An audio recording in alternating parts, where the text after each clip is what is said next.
আদম আলাইহিস সালাম মূর্খ, কিছুই জানেন না। পৃথিবীর প্রথম মাস্টারের নাম কি, টিচারের নাম কি, শিক্ষকের নাম কি? তিনি বলেন স্বয়ং আল্লাহ। আল্লাহ তাবারাক ওয়া তাআলা আদমকে কয়েকটি জিনিসের নাম শিখিয়ে দিলেন। তার মানে প্রাইভেট নিলেন, কোচিং নিলেন, টিউশনি নিলেন, যে ফেরেশতারা কেউ নাই।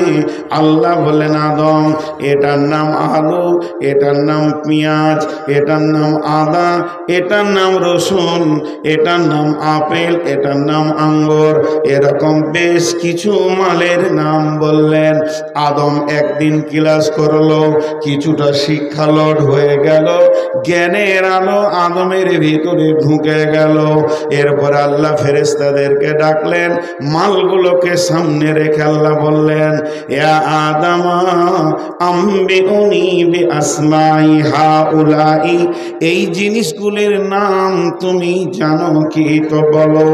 আদম মুচকে মুচকে হাসছে, কারণ আদম ক্লাস করে ফেলেছে, টিউশনি পড়ে ফেলেছে, আদমের ব্রেনের বিকাশ ঘটে গেছে, আদম পড়াশোনা করেছে, যে কারণে মানুষ মানুষ হয় সেই কাজটা আদম করে ফেলেছে।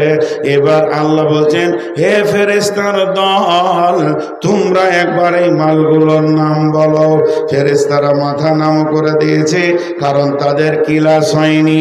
জিবরাইল মিকাইল জানে না জিনিসগুলির নাম কি, কিন্তু হযরতে আদম জানেন।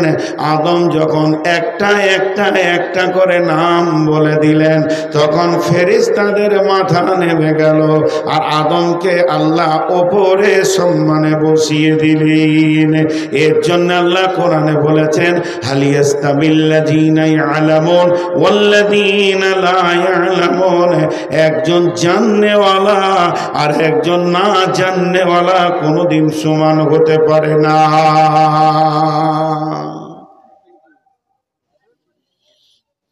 তাহলে মানুষ মানুষ হলো কি নিয়ে? জোরে বলেন কি নিয়ে? জ্ঞান, শিক্ষা। আপনারা আমার সঙ্গে কথা বলেন, আরো যত সময় যাবে তত তথ্যবহুল কিছু কথা আসবে। আপনারা জীবিতর মতো একটু আওয়াজ দেবেন। জ্ঞান নিয়ে, শিক্ষা নিয়ে মানুষকে ওপরে তুললেন আল্লাহ, ফেরেশতা নিচে চলে গেল। তাহলে শিক্ষার কত মূল্য! এরপরে আল্লাহ রব্বুল আলামিন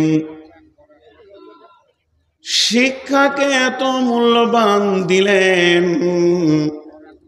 সমস্ত আত্মাগুলোকে এক জায়গায় জমা করলেন। সমস্ত আত্মা যখন এক জায়গায় হয়ে গেল, তখন পৃথিবীর সেরা শিক্ষাটা দিয়ে দিলেন আলাস্তু বিরব্বিকুম, আমি কি তোমাদের প্রভু নয়? এমন গরু ছাগলকে বলেনি, হাঁস মুরগিকে বলেননি, ফেরেশতাকে জিনকে নিয়ে বলেননি। আল্লাহ আদম সন্তানকে কত শিক্ষার গুরুত্ব দিয়েছেন, সমস্তকে রেখে বললেন আলাস্তু বিরব্বিকুম, আমি কি তোমাদের আল্লাহ নয়? তাহলে পৃথিবীর প্রথম শিক্ষা হলো রবের পরিচয়। যে আল্লাহকে চিনল সে শিক্ষিত, আর যে আল্লাহকে চিনল না ওই লোকটাকে শিক্ষিত বলা যাবে না, ওইটাকে মূর্খ বলতে হবে। কারণ পৃথিবীর সব থেকে বড় শিক্ষা যিনি দিয়েছেন, এই ক্লাসটা কেউ করতে পারবে না, এত হার্ড ক্লাস কেউ পড়াতে পারবে না, কারো ক্ষমতা নাই। যেদিন আল্লাহ এই ক্লাসটা করেছেন, সেদিন বিশ্ব নবীও পর্যন্ত ছাত্র হয়ে বসেছিলেন। আমার আল্লাহ নিজে ক্লাস নিয়েছেন, আর সাবজেক্টের নাম হচ্ছে রব। রব মানে হচ্ছে আল্লাহর পরিচয়।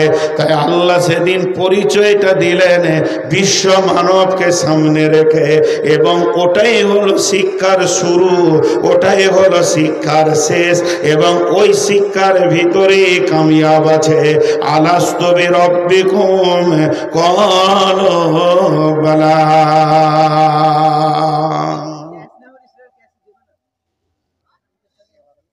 ভাগ্য ভালো ব্যাংকে চাকরি পায় নাই। তাহলে এক প্যাসেঞ্জার ঢুকতো না, কাস্টমার সব পালিয়ে যেত। ব্যাংকে 3 কোটি টাকা গুনে দেয়, কোনো সাউন্ড হয় না।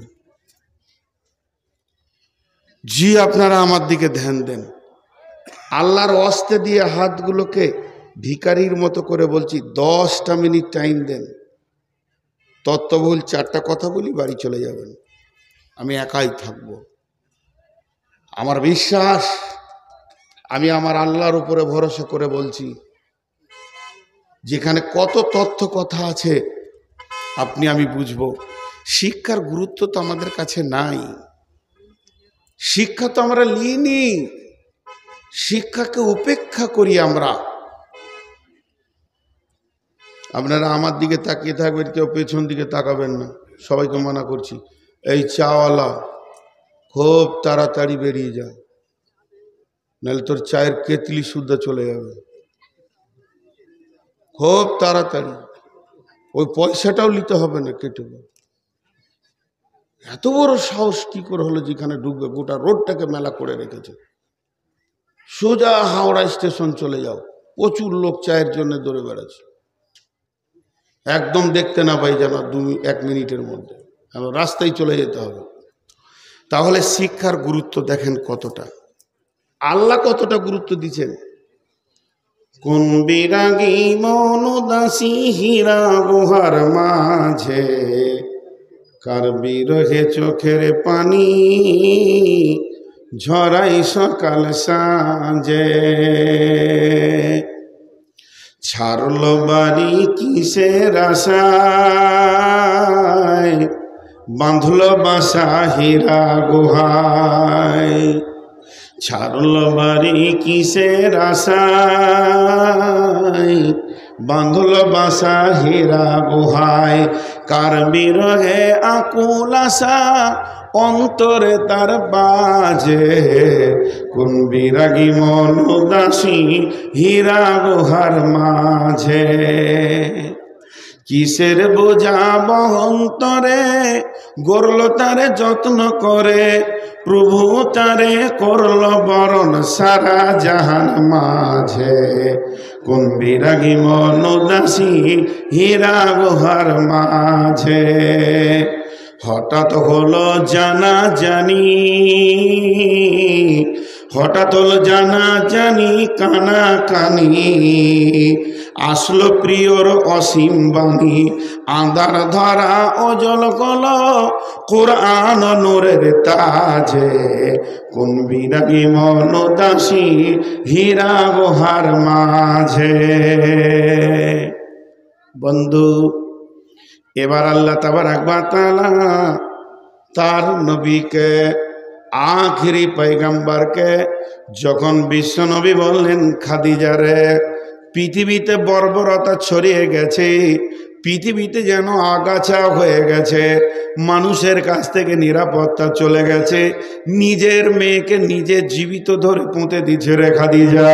পৃথিবীর দিকে তাকানো যায় না, রাহাজানি চিন্তায় আর যেন রাস্তাঘাটে যেখানে সেখানে লুচ্চামি ডাকাত মদ জুয়া তাসে পৃথিবী যেন বর্বরতায় পরিণত হয়ে গেছে। খাদিজারে, জাতির জন্য একটা রাস্তা খুঁজে বের করতে হবে, আমাকে খাবার দাও।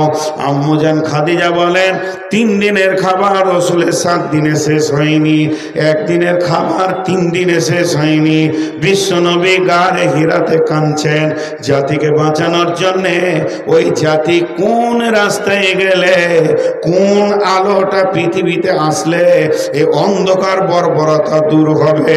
আল্লাহ তাবারাক ওয়া তাআলা বিশ্বনবীর কান্নার প্রেক্ষাপটে জিবরাইল আমিনকে বললেন, যাও জিবরাইল, আমার নবীকে প্রথম শব্দ গিয়ে বলো, ইকরা বিসমি রাব্বিকাল্লাযী খলাক। হে নবী, তুমি পড়ো, যে রব তোমাকে সৃষ্টি করেছে এর প্রভুর নামে পড়ো। আল্লাহর নবী বললেন, আমি পড়তে জানি না। জিবরাইল বুকের সঙ্গে জড়িয়ে ধরলেন, যখন 3 বার বললেন বলেন আমি পড়তে জানি না, আরো চাপ দিলেন। আর এমন সময় নবীজি বলতে শুরু করলেন, ইকরা বিসমি রব্বিকাল্লাযী খলাক, খলাকাল ইনসানা মিন আলাক, ইকরা ওয়া রাব্বুকাল আকরাম আল্লাযী আল্লামা বিল কলম আল্লামাল ইনসানা মা লাম ইয়ালাম। পাঁচখানা আয়াত এলো, ছখানা এলো না, চারখানাও এলো না।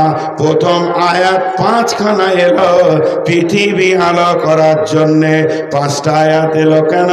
এই পৃথিবীর মানুষের জন্যে পাঁচটা জিনিসের বড় প্রয়োজন আছে: অন্ন, বস্ত্র, চিকিৎসা আর আপনার কিনা শিক্ষা আর স্বাস্থ্য।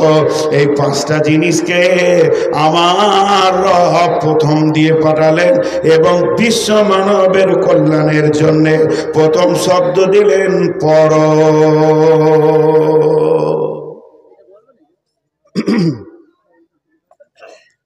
বিদ্যা যে শিখিয়াছে সুখী সেই জন, বিদ্যা যে শিখিয়াছে সুখী সেই জন, বিদ্যাহীন মানুষ পশুর মতন।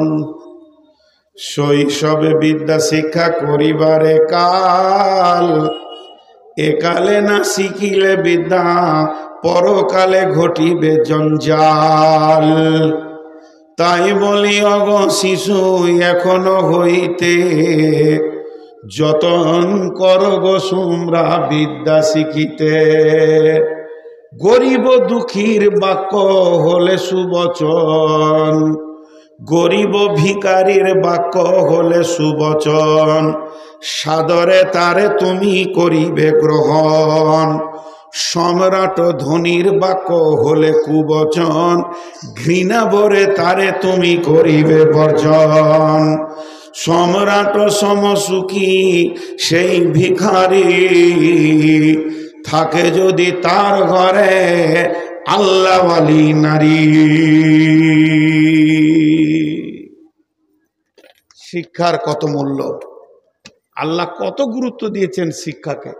আজকে আমরা শিক্ষার কোনো মূল্যই দিই না। জি, শিক্ষার কোনো মূল্যই দিই না। চলেন এবার বিশ্ব নবীর কাছে যায়। দয়ার নবী, আখিরি নবী, নবীদের নবী, রহমাতুল্লিল আলামিন, শফিউল মুজলামিন। ও দয়ার নবী গো, আপনি শিক্ষার ব্যাপারে কি বলছেন বলেন। আল্লাহর নবী বলছেন, তালাবুল ইলমি ফারিজাতুন আলা কুল্লি মুসলিমিন। পৃথিবীর বুকে যতজন কালেমা তোমরা পড়েছ, মুসলমান হয়ে গেছো, আল্লাহকে আল্লাহ বলে মেনে নিয়েছো, আমাকে আখিরি পয়গম্বর বলে মেনে নিয়েছো, দ্বীনকে ইসলাম বলে মেনে নিয়েছো, তোমাদের জন্যে আমি বিশ্ব নবী ইলম শিখাকে ফরজ করে দিলাম। ফরজ, যা নফল নয়, সুন্নত নয়, ফরজ। আমি শিক্ষাকে ফরজ করলাম, তোমাদের জন্য শিক্ষা হচ্ছে ফরজ। বাস মিটে গেল। তাহলে যে শিক্ষা করেনি সে ফরজকে মানেনি। তো ফরজ কয় ধরনের? ফরজ কয় রকম? দুই রকম। ফরজ কয় রকম? দুই রকম। একটা হলো ফরজে কেফায়া আর একটা ফরজে আইন। একটা হচ্ছে ফরজে কেফায়া আর একটা ফরজে আইন। এটা বাংলায় বলছি। একটা হচ্ছে যথেষ্ট ফরজ আর একটা হচ্ছে অপরিহার্য ফরজ। বুঝতে পারলাম? যথেষ্ট ফরজ কেমন কি? কেউ মারা গেছে, ডিঙ্গেলে কোনো মুরব্বী মারা গেছে, বান্দা খোলা থেকে 20-50 জন জামাতে হাজির হয়ে গেল, জানা যায় গ্রামের জন্য যথেষ্ট হয়ে গেল।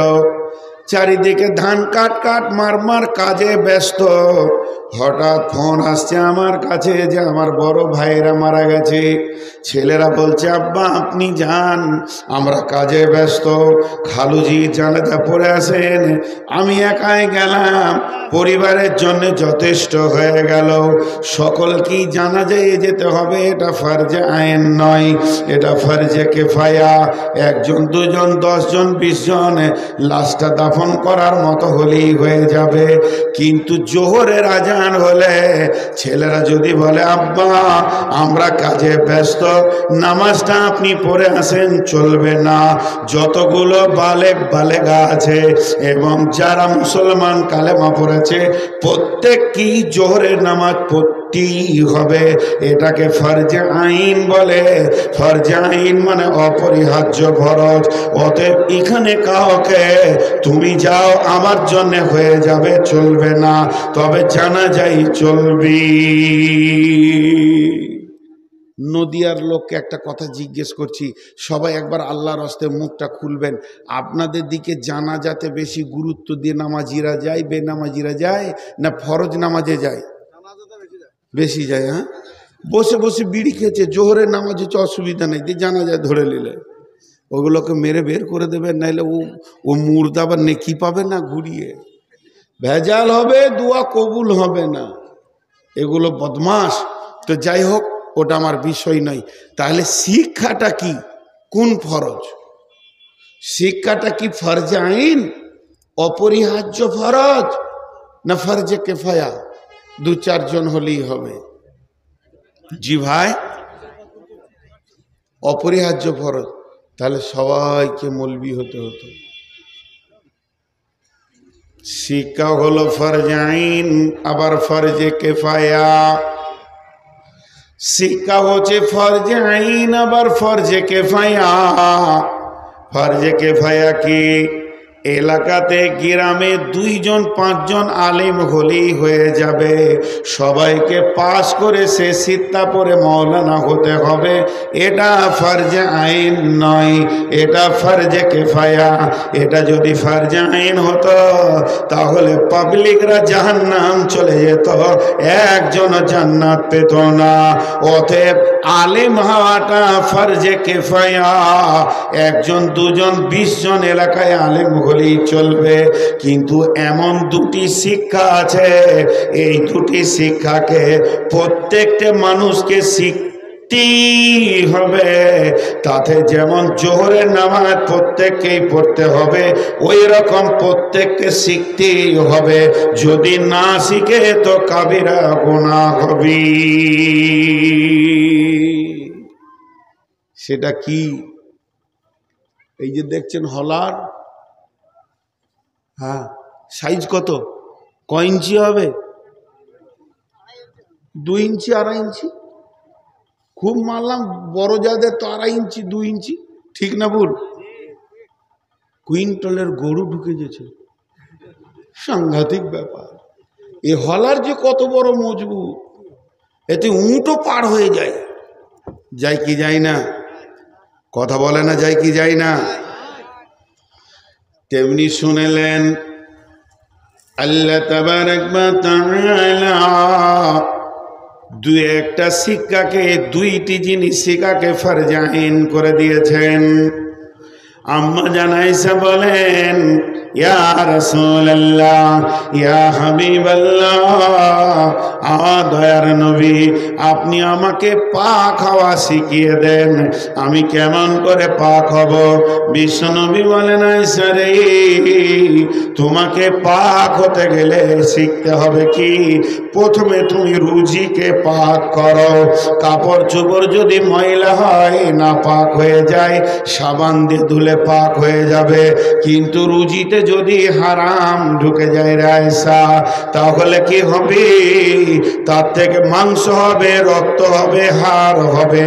এটা পৃথিবীর সাবান দিয়ে যদি সমুদ্রের পানিতেও তুমি ডুবো আর তুমি কখনই পাক হবে না। এটা তখনই পাক হবে, সোনাকে যেমন খাদ বের করার জন্যে আগুনে অ্যাসিডে দেওয়া হয়, যতক্ষণ পর্যন্ত জাহান্নামের আগুনে তোমাকে না দেওয়া হবে অতক্ষণ পর্যন্ত তোমার দেহ পাক হবে না। এইখানে যেন হারাম না ঢুকে। এইখানে কে বসে আছে? কাস্টম। এই অফিসারটা কে? কাস্টম। পচা মাল যেন না ঢুকে যায়, চেক আপ করবে। যদি কেকটা পচা হয় সঙ্গে সঙ্গে বলবে খাস না, পেটে গোলমাল হবে। এই জন্য আল্লাহ কাস্টম বসিয়ে রেখেছে, আছে না? ঢুকতে দিচ্ছে না। তেমনি আমার নবী বলছেন, এক নম্বর তোমার শিখা ফরজ, এই জায়গায় যেন হারাম না ঢুকে যায়। তার মানে কোন লোক যদি মনে করে আমি গরুর ব্যবসা করব, কেউ মনে করছে আমি ছাগলের ব্যবসা করব, কেউ মনে করছে আমি কাপড়ের ব্যবসা করব, কেউ মনে করছে আমি প্লাস্টিকের ব্যবসা করব, কেউ নিয়ত করেছে মুদিখানা দোকান করব, কেউ নিয়ত করেছে আমি ওষুধের দোকান করব, কেউ নিয়ত করেছে আমি চাষ করে খাবো, কেউ নিয়ত করেছে আমি লিভার খেটে খাবো। ওই বিষয়ে যতগুলো রসুলের হাদিস আছে তুমি আগে জানবে, তারপরে সেই ইনকামে নামবে, নচেত তোমার পেটে হারাম চলে যাবে। এটা হলো ফরজ আইন, প্রত্যেকটি মুসলমানকে শিখতেই হবে। নাম্বার 2, প্রতিদিন আল্লাহর হুকুম কটা আমার কাছে আসছে? সপ্তাহে একটা জুমা, প্রতিদিন 5 ওয়াক্তের নামাজ, মাসে বছরে একটা মাস রোজা। আল্লাহর হুকুমগুলো কেমন করে আমার কাছে আসছে, আর আল্লাহর নবী ওই হুকুমটা কিভাবে পুরা করে দিয়েছিলেন, কিভাবে সমাধান করেছিলেন, আল্লাহর হুকুমটাকে আল্লাহকে কিভাবে জমা দিয়েছিলেন, প্রত্যেকটি মুসলমানকে জানতে হবে। আল্লাহর হুকুম, নামাজটা কেমন ভাবে পড়ব, রুজুটা কেমন ভাবে করব, এই দুটি শিক্ষা, একটা হলো ইবাদতগুলি আর একটা হলো ইনকাম। এই দুটি শিক্ষা করা ফরজ, শুধু ফরজ নয়, ফরজে আইন।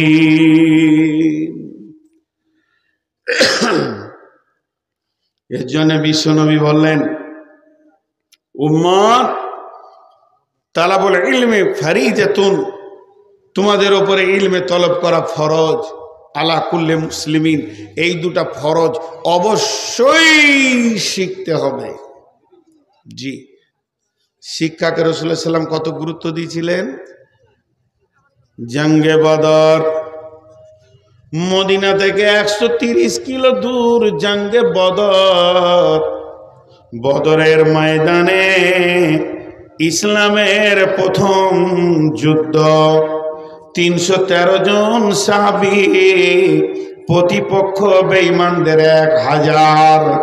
লড়াই যখন শুরু হলো 13 জন জান্নাতি হয়ে গেল, শহীদ হয়ে আজও তারা বদরের প্রান্তে শুয়ে আছে।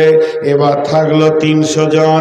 এই 300 জন ওই 1000-এর ভিতরে 70 জনকে কেটে আপনার কিনা কুয়াতে ভরে দিলেন, 70 জনকে কেটে কুয়াতে ভরে দিলেন, আর 70 জনকে দড়ি দিয়ে বেঁধে তাদেরকে গরুর মতো ডাকাতে ডাকাতে মদিনা মুনাওয়ারাতে নিয়ে এলেন এবং মসজিদে নববীর খাম্বাতে তাদেরকে বেঁধে দিলেন।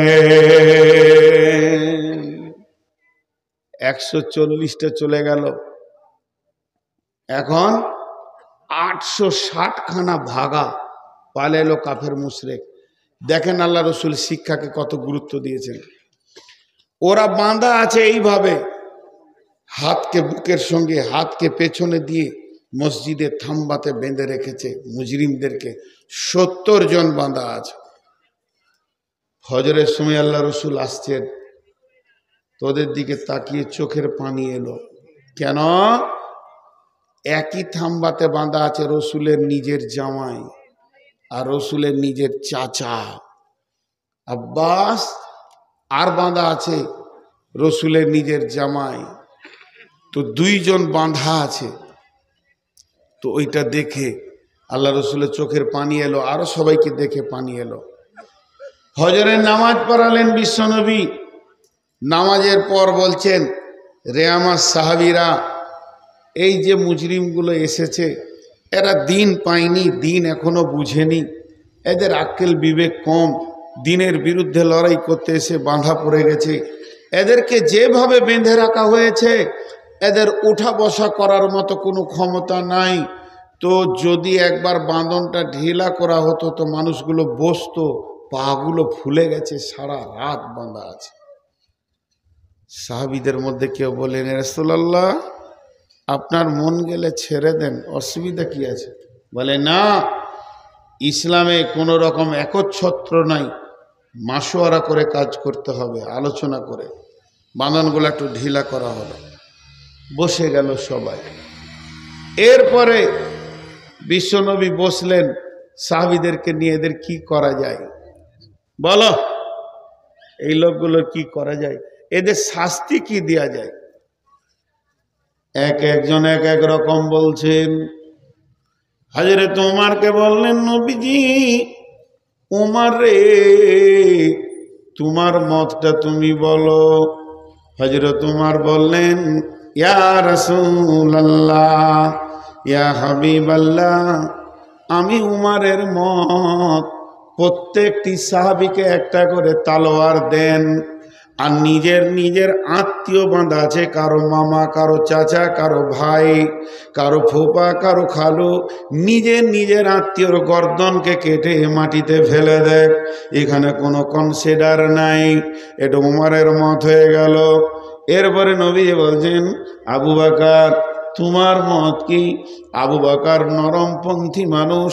আবু বকর বললেন, ইয়া রাসূলুল্লাহ, ইয়া হাবিবাল্লাহ, এদেরকে শারীরিক নির্যাতন না করে অর্থের ওপরে চাপ সৃষ্টি করা হোক, তাতে ডবল লাভ হবে।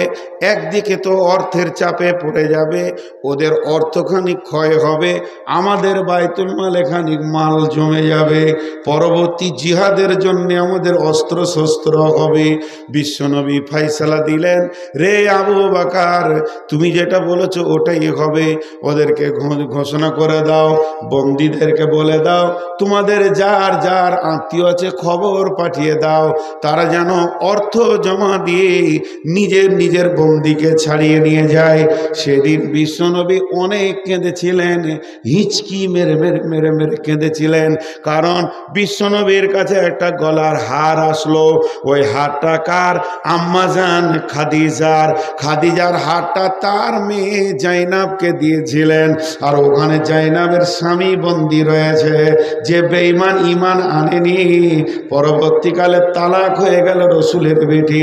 ওই জাইনাবকে ওই ওর স্বামী বন্দী রয়েছে, সেই গলার হারটা বেটি দিয়ে দিল, বাইতুল মালে জমা করে দিল। আল্লাহর নবী গলার হারটা নিয়ে হিচকি মেরে মেরে কাঁদছিলেন, আর খাদিজার কথা মনে পড়ে গেছিল। সাহাবীরা কান্না দেখে বলেছিলেন, ইয়া রাসূলুল্লাহ, হারটা বাইতুল মালে জমা দিতে হবে না, ওরা আপনাকে দিয়ে দেওয়া হলো, আপনি নিজের কাছে রেখে নেন। আল্লাহর নবী বাইতুল মালে এমনি করে ছুড়ে দিলেন, না আমি এ মাল নিতে পারি না। এরপরে সেই মাল জমা হতে লাগলো, এক এক বন্দী চলে গেল, চলে গেল, চলে গেল, চলে গেল। মুষ্টিমে 8-10টা থেকে গেল, 5-7টা 10টা থেকে গেল। তারা এত গরিব, তাদের আত্মীয়রা এত গরিব, মাস মাস, দিন দিন, সপ্তাহ সপ্তাহ খেতে পাই না।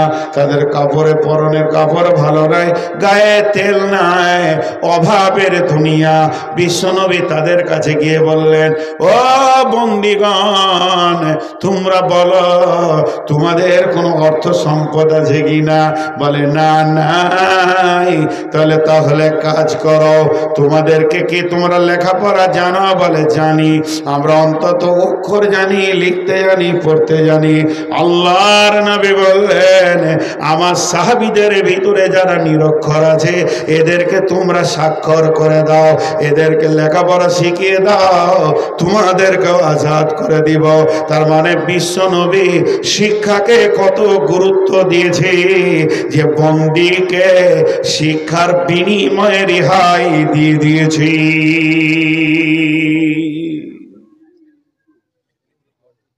তারই উম্মত হতমূর্খ, জি, উঠিয়েন না, দাঁড়ান, আরো কিছু কথা আছে। একটা উপন্যাসের 2 লাইন বলি, 2 লাইন, বেশি লাইন। একটা লোক পানি জাহাজে সফর করছে, আর এরকম করে ও একটা বই পড়ছে, হাদিসের বই ধরেন। জাহাজের কেবিন আছে, স্পেশাল জায়গা আছে, সেই স্পেশাল জায়গাতে বসে জানলার ধারে এমনি করে একটা বই পড়ছে, উপন্যাস পড়ছে এমনি করে, ধ্যানের সঙ্গে পানি জাহাজে পড়ছে। উপন্যাসটা ভালো করে খেয়াল করেন, পড়ছে। এমন সময় জাহাজের নাবিক বলছে, বন্ধুবর,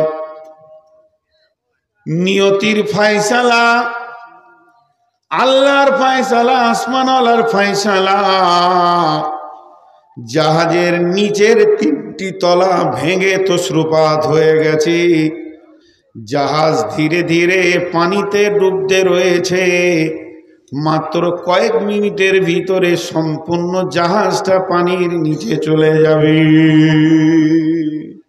যেমন টাইটানি চলে গেল। এই ঘোষণাটা যখনই মাইকে করে দিয়েছে জাহাজের বক্সে, তখন কি করবে যাত্রীরা? হাসবে, ভাই হাসবে, লাফালাফি, ধরাধরি, ছুটাছুটি শুরু করে দিয়েছে। আর ও তখন এমনি করে বই পড়ছে, ধ্যানের সঙ্গে পড়ছে, শুনেছে। এমন সময় একটা যাত্রী এসে বলছে, হতভাগারে, আর পড়বি কত, তাড়াতাড়ি বই বন্ধ কর, এখন তুই মরবি, আর পরে তোর লাভ কি? এ ব্যক্তি উত্তর দিচ্ছে, বন্ধু, তোর লাফিয়েও যা হবে, আমার বসে থেকেও তাই হবে, মরি তো যাব, তো 2 লাইন পড়েলি। এর নাম শিক্ষা। শিক্ষার কত গুরুত্ব, শিক্ষার কোনো বয়স নাই। শিক্ষার শুরু হয়েছে কোথায়? না আলামে আরওয়াতে। বিশ্বনবীকে শুরু করেছেন গারে হিরাতে। শিক্ষার শেষ কোথায়? বিশ্বনবী বলছেন, যখন কোনো মানুষ আপাপ করছে, মুমূর্ষু অবস্থায় রয়েছে, আজরাইল দেখে নিয়েছে, চোখের তারা উল্টে গেছে, তারপরও তার পাশে কালেমার তালকিন দাও। যদি তোমার শিক্ষাটা গ্রহণ করে নেয়, তার মানে মওতের 1 সেকেন্ড আগে পর্যন্ত ছাত্র হয়ে থাকতে হবে, তবেই নাজাত পাওয়া যাবে। বন্ধুরে, অতএব শিক্ষার কত গুরুত্ব, আহাত থেকে লাহাত, কোল থেকে খাট পর্যন্ত শিক্ষার শিক্ষা। অতএব বন্ধু, শিক্ষাকে বিশ্বনবী কত গুরুত্ব দিয়েছি।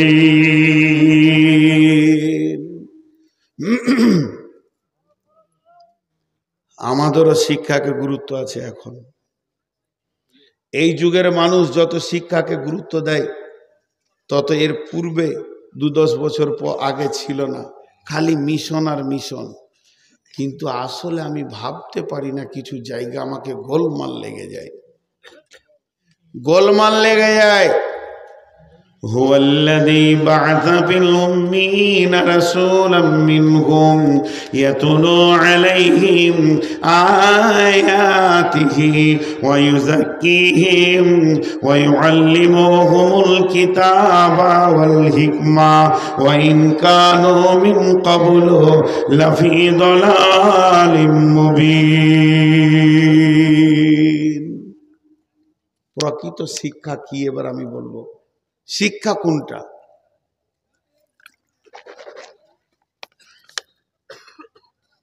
এখন আপনাদেরকে আমি একটা কথা জিজ্ঞেস করি, শিক্ষা ভালো না খারাপ? এতগুলি লোক উত্তর দিলেন না। শিক্ষা ভালো না খারাপ? আর একটু জোরে সাউন্ডটা নিতে চাইছি। শিক্ষা ভালো না খারাপ? এতক্ষণ আল্লাহ, রসুল এবং দার্শনিক দিয়ে বলে দিলাম শিক্ষা ভালো। এবার আমি শিক্ষার বিরুদ্ধে চলে গেলাম। শিক্ষা হলো খারাপ। পৃথিবীর সব থেকে জঘন্য জিনিস হলো শিক্ষা। আমি বিরুদ্ধে চলে গেলাম, আপনারা আমার এই বিরোধিতাটাকে কেটে দেবেন, আমি খুশি হব। যে আপনার কাছে আমি একটা জ্ঞান পেলাম, কেন শিক্ষা খারাপ কেন? খবরদার ছেলে পিলেকে পড়াবেন না, একদম না। যদি স্কুলে ভর্তি করেছেন এক্ষুনি বের করে নিয়ে চলে আসেন। জি ভাই, তাহলে আপনারা আমার কথার উত্তর দেন। ওষুধে ভেজাল শিক্ষিতদের দেয় না মূর্খতে দেয়? জোরে বলেন। বর্তমান ডাক্তাররা যেভাবে মানুষের সঙ্গে ডাকাতি করে, অন্য কেউ করে কি? ডাক্তারখানা যাবেন, সঙ্গে সঙ্গে আপনাকে একটা প্রেসক্রিপশনে কোণে 28টা রিপোর্ট করতে বলবে, প্রয়োজনে অপ্রয়োজনেও বলবে। এরপরে আপনার ল্যাবরেটরির সঙ্গে তার কন্ট্যাক্ট আছে, ল্যাবরেটরি বলবে কোন স্যারের, বলো অমুক স্যার, আলাদা টুকে রাখলো। একটা পেশেন্ট এসেছে 12খানা চেক আপ হয়েছে, সেটা খাতা মেনটেন করার জন্য লোক আছে, এতগুলো টাকা পেয়েছি, তার ভিতরে তার পার্সেন্টেজ থাকে। ওষুধ কোম্পানি ডাক্তারকে কিনে নিয়েছে, ট্যাবলেট কোম্পানি ডাক্তারকে গাড়ি দিয়েছে, ভিটামিন কোম্পানি ডাক্তারকে জামা কাপড় দিয়েছে। যে চেম্বারটায় বসে চিকিৎসা করে সেটা মাসে ভাড়া লাগে না, সেটা ফার্মেসি দেয়, কারণ তার ফার্মেসিতে যে ওষুধটা রাখতে বলে সেটাই সে লিখবে। তাহলে একটা ডাক্তার সমাজের কলঙ্ক, একটা ডাক্তার সমাজকে বিলম্বিত করেছে, কষ্ট দিয়েছে। অতএব এটা কোনো চাষি করে না যে মানুষের জানকে নিয়ে খেলা করে না। আপনি চোখের পানিতে অঝোর নয়নে আব্বাকে, মাকে, সন্তানকে, বিবিকে কোলে করে তার সামনে কাঁদছেন, আসে মুছে হাত দিয়ে মনে করছে একটা পাকা খরিদ্দার চলে এলো, কপালে ইলিশ মাছ লেগে গেছে। তার মানে একটা ডাক্তার যখনই বড় কোনো রুগী দেখে তখন মনে মনে করে আমার বংশীতে বড় বোয়াল লেগেছে, তার দিলটা কত খুশি হয়। অতএব বন্ধুরে, শিক্ষা মানুষকে শান্তি দিতে পারেনি।